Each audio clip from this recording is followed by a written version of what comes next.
Well, Troon was actually it was an historical site for Southern Oregon. It's one of the first vineyards planted here in 1972. Dick Troon planted the vineyard. He was a typical old farmer of the era, not necessarily following something out of a passion for wine, but looking for a crop that he thought would get a better return. Then he, as he got older, he eventually sold to another family, which then had it for quite a long period and farmed it, I'd say, very extremely conventionally, with all that implies with the type of applications and so forth. So they decided they wanted to sell it too, and that's where I came into the picture originally. Is I've done several winery turnarounds over my career.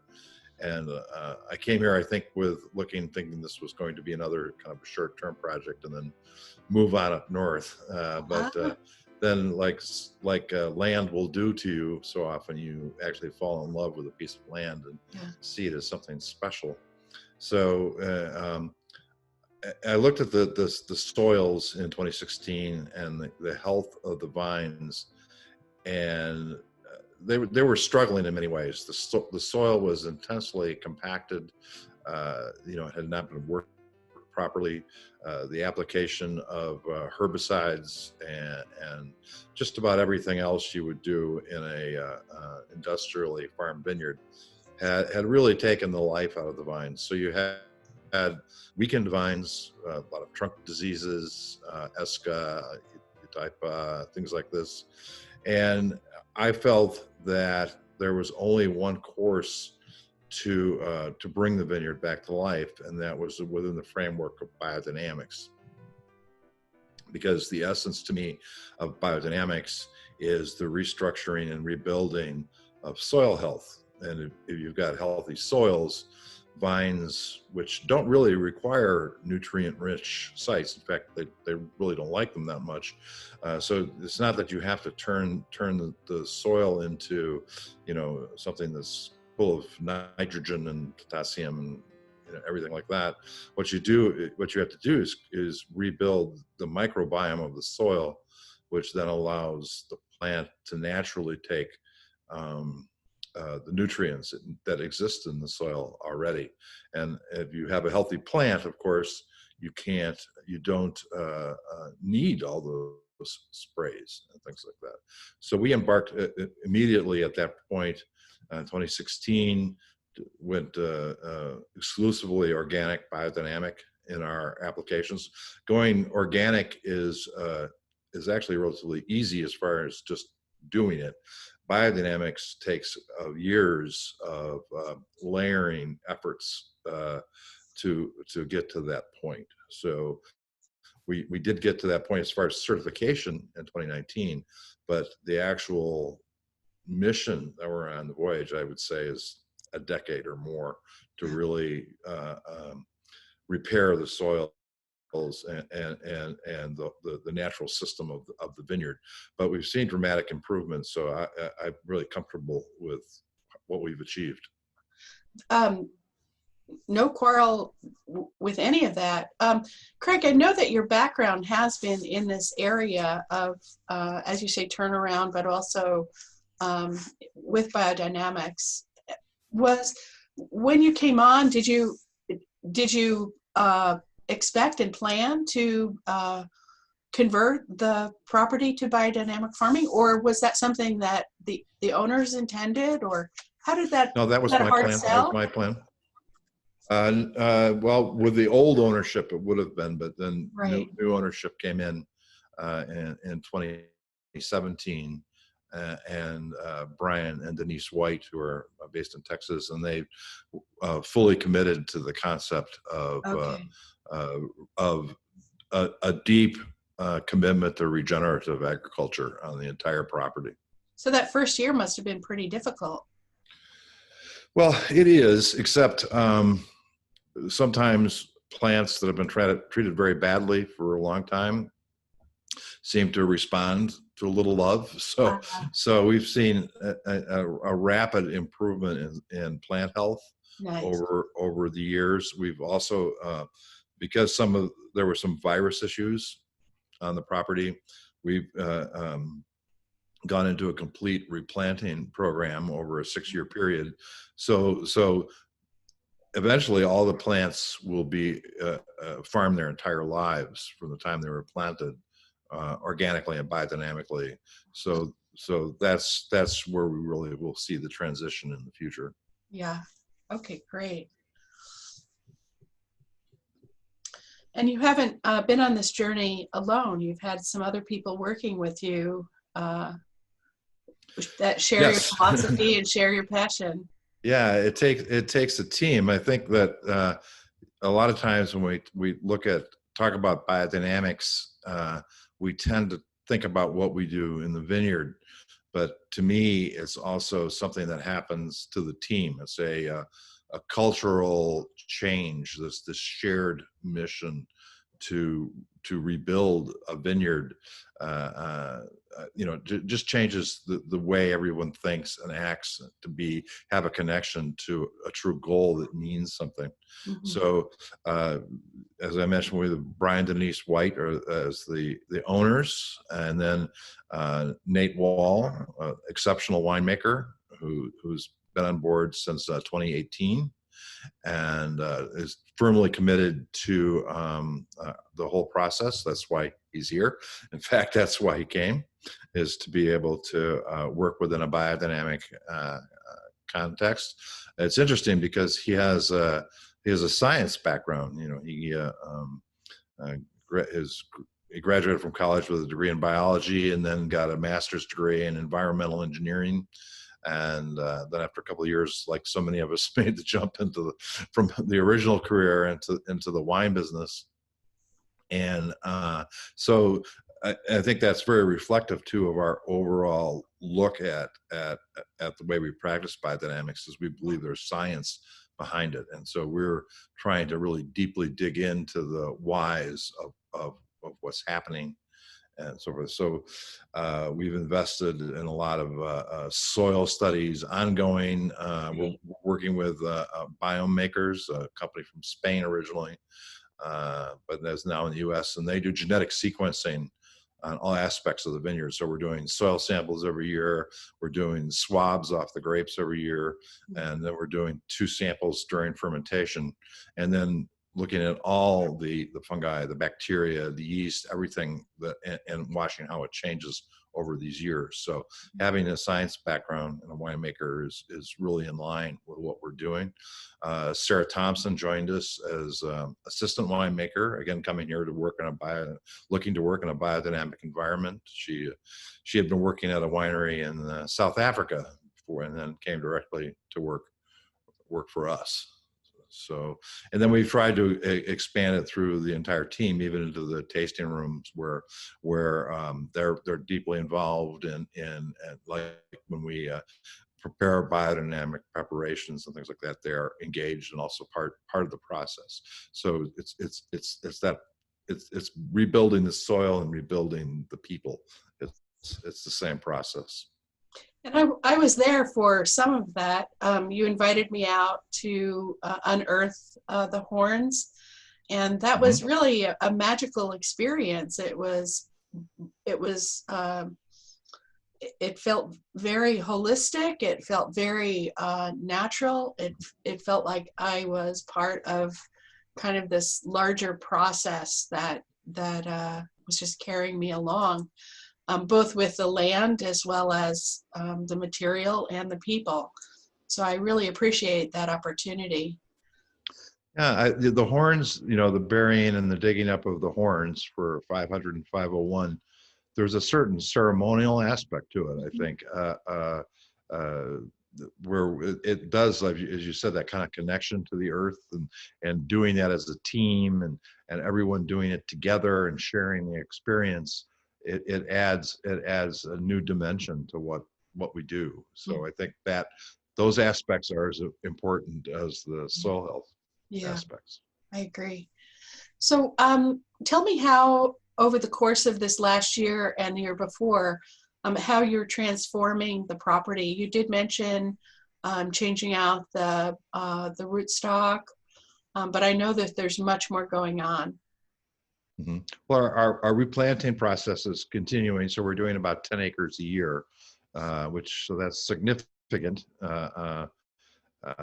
And you know, that's the biggest physical change probably you'll see on the property, of course, is we're changing all to almost everything's going to be head trained, bush trained, and for two reasons: of sun protection, and they're more drought tolerant. And as climate change is obviously affecting the whole world, but on the West Coast, it's making us even drier. So we're trying to plant and design everything with that long-term concept, because the vines we're planting now, we're hoping they'll be here 75 years from now, and so we want to plant with that with that thought, looking towards the future. We are now not, the other big change now is, and it took several years to get there, is arriving at no-till farming, because we had to do some work to the soil over the last couple of years just to prepare it for no-till. So this year, with this year, we're moving towards moving the entire property to 100% no-till, which again, I think it is very important to soil microbiome, but also for carbon sequestration. And we're really seriously, when we want to reduce the number of times we have to go through the vineyard with equipment. So the fewer tractor passes we have, the less soil compaction there is, the less fuel we burn. It just fits into the whole concept. So I think no-till is probably the most visual thing in the replanting. But you see a general rebirth, I'd say, in the area. That's probably the biggest change I've seen, is the return of life. Snakes, worms, various rodents, coyotes, foxes, birds of all type, and they just weren't here before. And that's personally very rewarding, is to walk out and to see that. So our composting program is very well in place. We're very fortunate to have an organic dairy as an extra neighbor. So we're currently producing over 200 tons a year of biodynamic compost. Wow. And so that's a big part of the program. That's really. So and then we redid our well systems and pump systems, again, to save water and to reduce water use. You've planted some apple trees. How are they doing? Yeah, so the first apple trees went in February. So we have about 200 in now. It's 20 different varieties of French clone heritage cider apples, and we'll plant another 200 next February. So we expect to be producing biodynamic cider within a few years. And then our 2-acre garden, we call it a garden. 2 acres is a pretty big garden, but yeah, it is. For here it's a garden. And so our focus there, and we're starting experiments of propagating seeds from heirloom varieties that are particularly local varieties as we do that. So that is the long-term goal for that. Obviously, we intend to eat the vegetables too, but the focus of it is to develop and save seeds, non-hybrid seeds. Well, kind of segueing from your mention of the garden, one of the things I appreciate about your work and about Troon is your understanding of the relationship between food and wine. And you've been very, consistent about posting out to your membership lists about food opportunities and food ideas and pairings. And you've been consistent throughout this last period, which I think is really to your credit, that you haven't let recent circumstances sort of defeat you. You've carried on. You've looked to the future. Can you talk about how this last period has impacted and what changes you've seen and had to accommodate? Well, it's interesting, as farmers, of course, the farming doesn't stop. Right. So you're it's a strange feeling because you're kind of working in this world that's changing all around you, but the actual farm work continues as normal. It's pretty easy to have the proper social distancing in the vineyard, so Yes. that's not hard work. A little more challenging in the cellar, where people can work in closer working situations, but we found ways around that and adapted, taking turns in the cellar, things like that. I suppose the biggest challenge for everyone in the wine business has been on the sales side of thing. Right. As a small estate winery, a significant amount of our customers were restaurants in other states, and they were closed completely. We were fortunate that our mailing list, our customers, really supported us during that period, so we were able to weather the storm. Uh, uh, Obviously, the storm is not over yet, so we are, like everyone else, trying to figure the best way forward. We're doing a lot of online things like we're doing right now. We're doing direct mail, we're doing telephone sales, everything. So it's just trying to be inventive and creative. I will say, I think that as this health emergency and health scare has gone through the country, I think there's been a renewed interest in clean, healthier foods. Hmm. And you mentioned our thinking with wine and food is that I've always believed is that wine is food, and it's part of a cuisine, and so we've always tried to keep that them totally integrated, because I don't think they're something to be separated. Um, uh, their wine is never better than it is with wonderful food. So as a winemaker, you admire wonderful food that makes your wines taste even better. Right. Yeah. Well, I know you're eager to have returned to some semblance of community out there and bringing people on the property again. So That's congratulations. that's the hard part, of course, is that wine has always been social. Yeah. Even within our own little group here, we always love to get together and taste wines from all across the world and see what other people are doing. And then we've been limited in our ability to do that. Yeah. So we are very anxious to get back to the social uh, aspects of wine, Of life. Yeah. of life, right? Yeah. So thank you. Okay. So you're working with a vineyard management company, Jason Cole, I believe. Yes. Yeah. And Yeah, that's we have 5 people on our vineyard crew full time, that work here exclusively at Troon.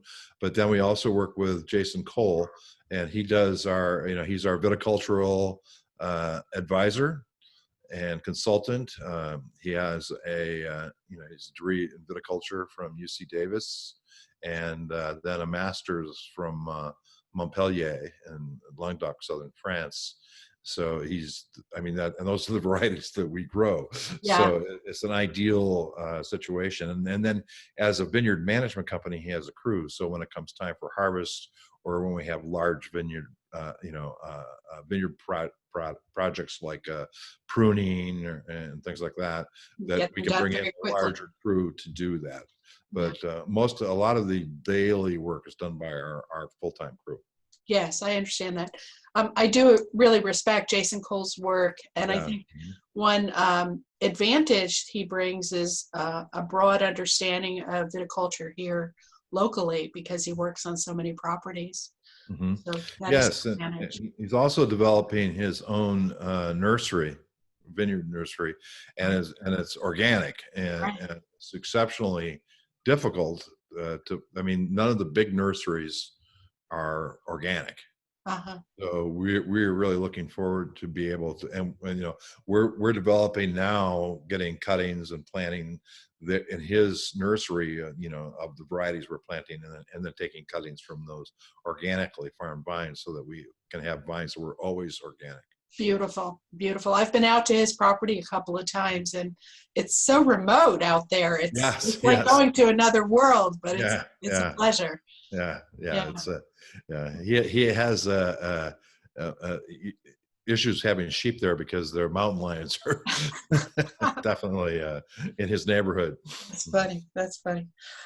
Well, I sort of interrupted a flow for us asking about the vineyard management. I should have asked her about that earlier, but how would you define your winemaking style? Are you looking for a particular kind of wine between you and Nate? Are you looking to kind of focus on new wines, older wines, one particular varietal, or a mix? Well, as far as style, we came here, both of us, because you can make a particular style of wine here, which is kind of unique on the West Coast. We because of our growing season, we get naturally full flavored wines with moderate alcohols and higher acidity because of our growing conditions. So it's a shorter growing season than California has because we're in the mountains and we're further north. But in the longest day of the year, we get over 70 minutes more sunshine than Napa does. Uh-huh. And we don't get any fog in the morning like they do in California. So even though the season is shorter, we get many hours of photosynthesis. So a lot of time for the grape to ripen. And then because we pick very late, we're picking in October, the reds. At that time, it reverses and the days become very short. So because of those very short days, sugar accumulation comes almost to a stop. So we can let the fruit hang and develop more flavor while not having the situation they have in California where the sugars continue to go up and you get a high alcohol. So we get those ripe flavors, but with lower alcohols. And because of our proximity to the Pacific Ocean, we get a very big diurnal shift in the Applegate Valley, where it's 40 to 50 degree shift every day. So that really maintains acidity. So we're looking at pHs under 3.5 on all of our wines, which for the United States is amazing. Great. Well, I think this. You had another question there too. I just got it. And what kind of wines we're making? Variation in vintage. Yes. So as far as varieties, we're totally focused on Southern French varieties. Although we do Vermentino, so we also call that roll, so that those get the Southern French name. But it was really based on several things. Some intensive soil and climate studies we did when we first came here, and we took that data and combined it with our own knowledge to focus on this range of Southern French varieties. So it's the whole range of Rhone varieties, red and white. We're planting essentially all the Chateauneuf, 13 Chateauneuf varieties, and then also from Southwest France, where we have Tannat, Negrette, and Malbec coming to the blend. And we're looking at some of the Manseng, some of the white varieties too, eventually. So that's ideal for our site and ideal for that the context I mentioned before, where we're getting this more elegant style of wine. So within those varieties. And with no further ado, how about you bring your bottles forward and present your wines? Okay.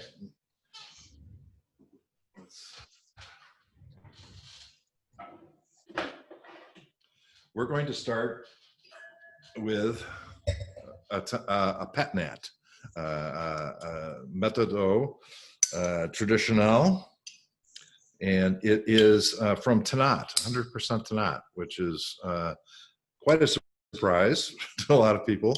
But we have a block that it's a little cooler section of the vineyard, and we felt that it would actually make a more interesting sparkling wine than a red, because it gets exceptionally high acidity every year. So we picked it slightly early, and then whole cluster pressed it, so just the juice. So you just have, you can see here, it's always backwards when you hold it up on here. Labels are always backwards. But it's looks like a Blanc Noir champagne. Yeah, It's got right. kind of just little bronze color to it. And so it was whole cluster pressed into a stainless steel tank. And then the fermentation started. Of course, we're all native yeast. We don't use any, we do no additions to fermenters of any kind. And then just when there was just a little bit of sugar left, we bottled it under crown cap and let it, and then it finished fermentation in the bottle, trapping the CO2.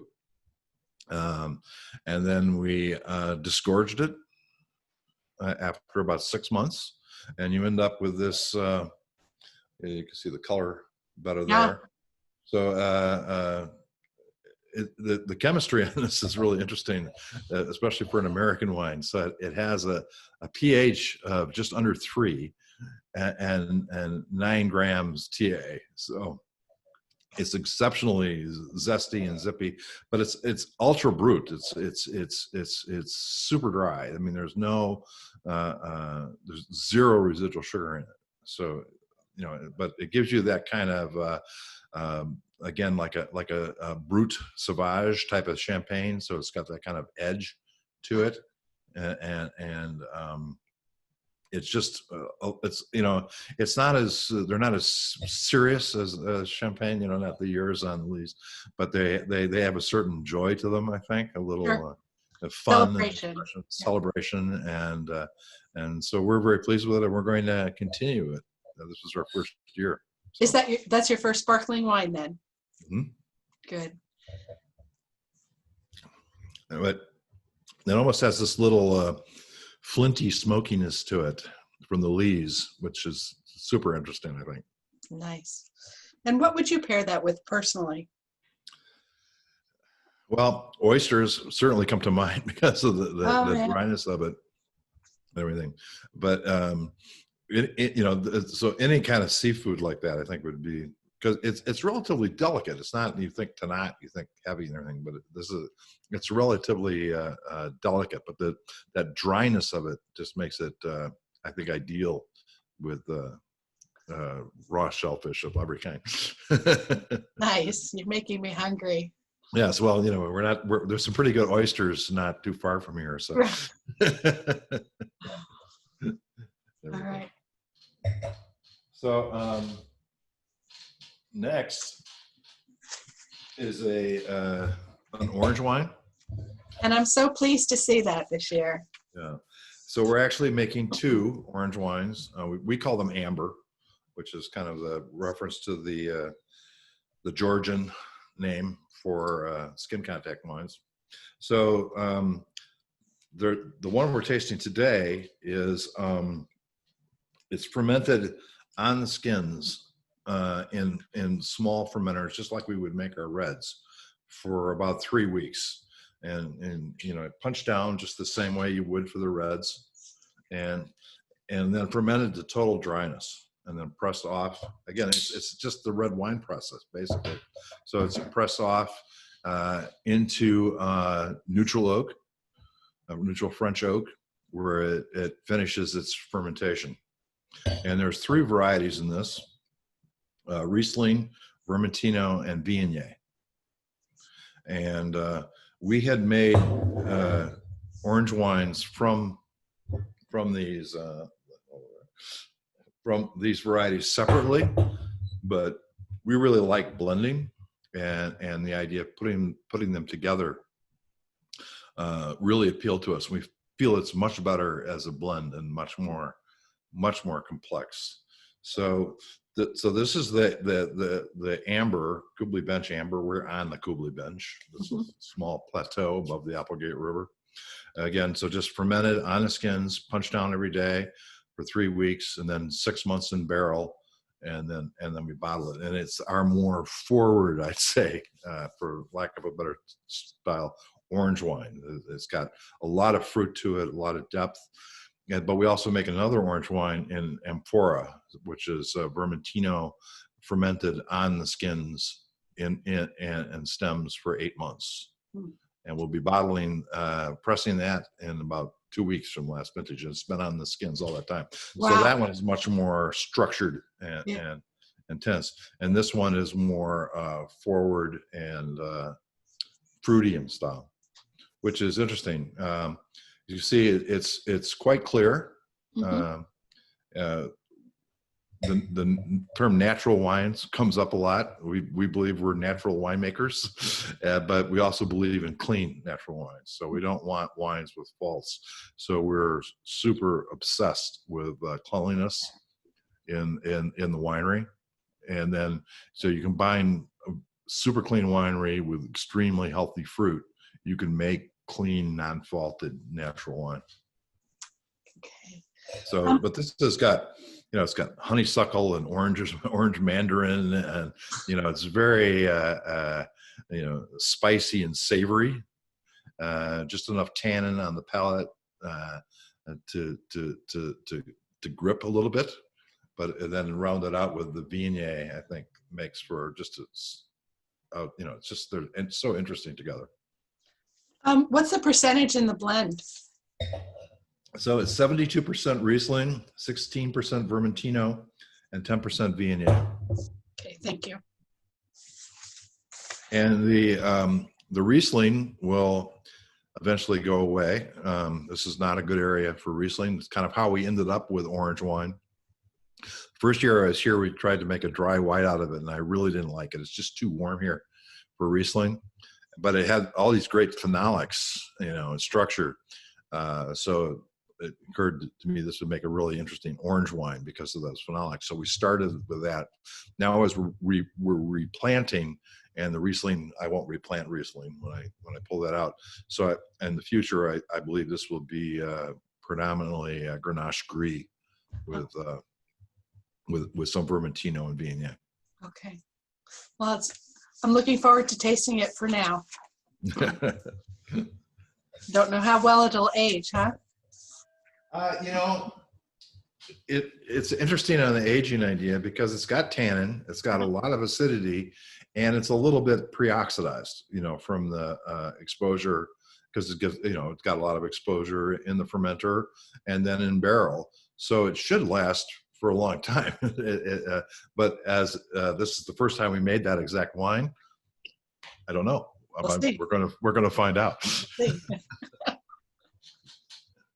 And the last wine is a whole cluster fermented Syrah, and we believe that Syrah is this is an exceptionally interesting place to grow Syrah, because if you look at the West Coast, you end up with these in California and Washington. The Syrahs tend to be very big, very alcoholic styled wines, very massive. While in Oregon, we make a much more refined style, more delicate, substantially lower alcohol, probably 1.5% lower. So, I would loosely compare it more to Côte Rôtie in style than, let's say, a bigger Southern French style. So we wanted to emphasize the fruit. So using whole cluster fermentation. In other words, we're just putting the whole bunches, stems and all, into small 1 ton fermenters, and then once they start fermenting, we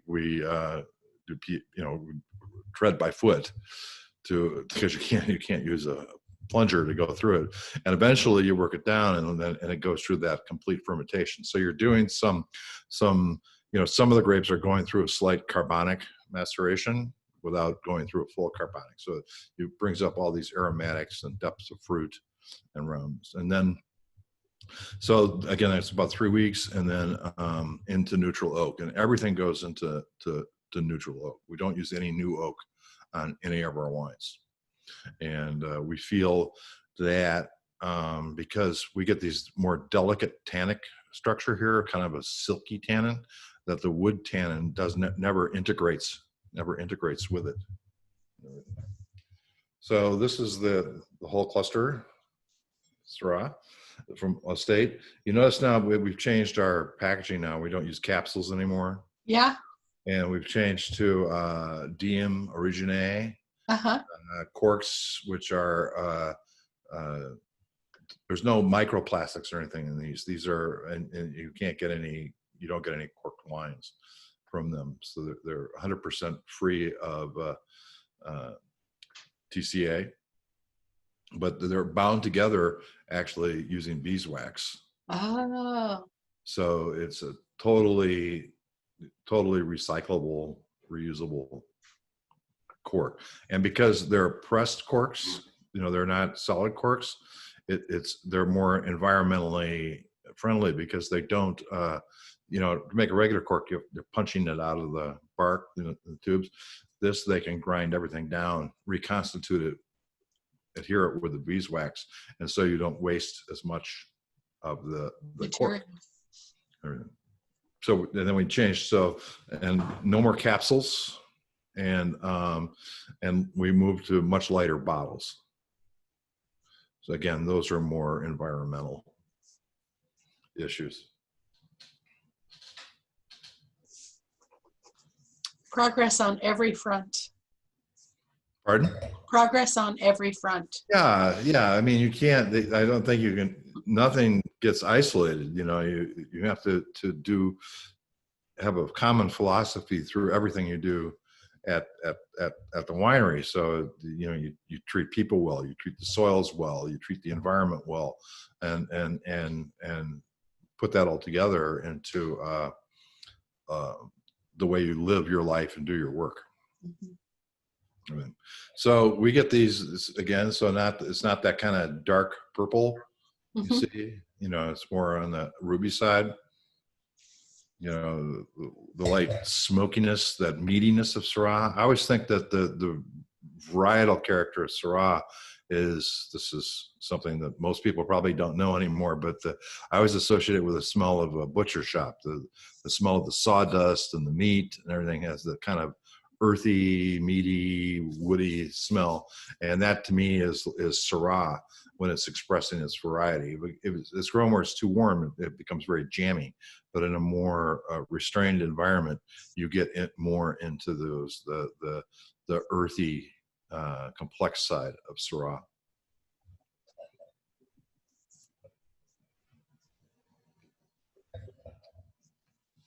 And we're replanting quite a bit of Syrah, but what we're doing this time is, as we replant, instead of doing like one big section of Syrah, one big section of Grenache, is we're doing smaller blocks and putting them in different locations and different soils. So I think that will add to the complexity of the wine. So slightly different clones, different soils to go for, and then the idea of blending them together to make a more complex wine than just this kind of homogeneous type of grape you would get from one block. Well, you've got the property to experiment. Right.